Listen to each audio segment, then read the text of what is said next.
Sinisimulan na ng Criminal Investigation and Detection Group o CIDG ang muling investigasyon sa murder case ni retired General at dating PCSO Board Secretary Wesley Barayuga.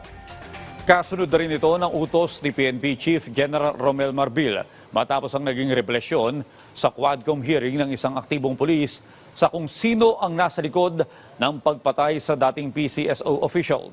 Sa ngayon ay inalis na sa pwesto si Police Colonel Nestor Grijaldo na hepe noon ng Mandaluyong Police nang tambangan si Barayuga noong 2020 at si Police Lieutenant Colonel Santi Mendoza na umamin sa pagdinig sa kamera na siya ang naghanap ng tao para gawin ang pamamaslang.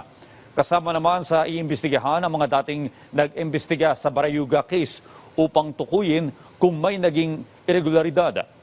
Alamin din ng CIDG kung paano nadawit si Barayuga sa listahan ng drug personalities.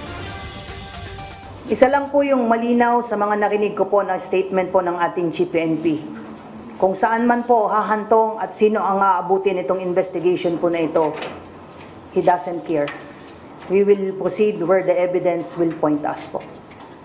Kung meron pa pong mas mataas pa, maliban sa akin na Garma and Leonardo, sabi ng ating Chief PNP, wala tayong sasantuhin sa investigation na ito.